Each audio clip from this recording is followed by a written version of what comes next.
So I love cigars. It's a favorite hobby of mine, and trust me, you don't have to like cigars for this story to apply to you.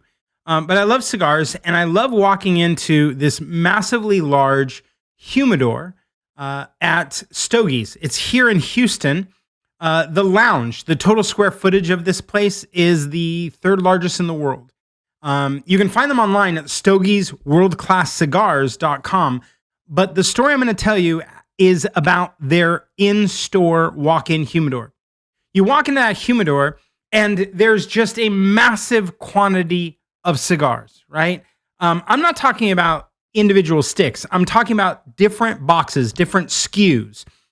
There's so many that it's very easy to imagine someone getting overwhelmed, where someone's like, I just don't know.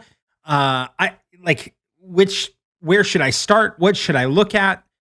And they solved this problem with maybe a $4 piece of plastic, right? What they did was they took this little plastic, attached it to a couple different boxes where it says, this is Jenny's favorite, or this is Jefe's favorite. And they take their key staff that people know as they come into the lounge. They know the folks that work there.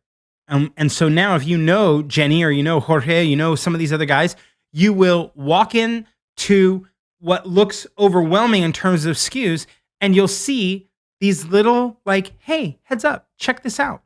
It's Jenny's favorite or it's Jefe's favorite. And it will shock you, or maybe not, that those are some of their best sellers. Now, if you've ever not, and like, let's say you're like, well, I've never been into a cigar shop. Barnes & Noble does the same thing. Barnes & Noble, by the way, is a physical building that reminds us of Amazon, right? If you're too young to know about Barnes & Noble, it's a physical bookstore. And they have an entire section that says staff picks. And then you look at the books, and underneath each one, it tells you, Susan recommends this and Billy recommends that. Why am I telling you this? Well, in terms of persuasion, in terms of selling, when you have a massive SKU count and you still want to drive conversion, the last thing you want to do is let people get into that analysis paralysis phase, right? Where they're like, I don't know which book to get, or I don't know which stick to choose from. I don't know. And instead of letting people sit in that place of paralysis, you move them to purchase by saying, hey, by the way, I recommend this one, and they recommend this one, and this one is also recommended. And so at that point, you feel like, well, I don't really have to make a choice that is just on my own. I want you to think about it this way. If I pick a book on my own and I don't like it, who do I blame? Me. It's my fault.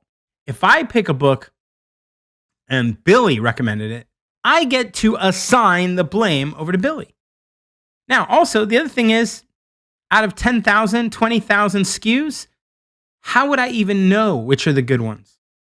Right? But if Billy says, hey, this one, or Susie says this one, I've now narrowed it down to the staff picks wall or to the little pieces of plastic that highlight, hey, I recommend this. Now I've narrowed my choice down. If I am looking for a cigar at Stogie's and I'm thinking today I'm going to buy 3 sticks, man, if there's 5 little pieces of plastic, I've made my choice a lot easier. If I'm going into Barnes & Noble and I want to buy 1 book and I have a wall of 20 books, I've narrowed down the decision-making to 20 options to choose one instead of 20,000, right? So at the end of the day, if your goal is e-commerce conversion for your online store, one of the things you could do in your navigation is go up there and create a staff picks or staff favorites or our recommendations and create a single page that has some of your best options. It will reduce the friction, reduce the paralysis, it will reduce the stress, and it will increase conversion.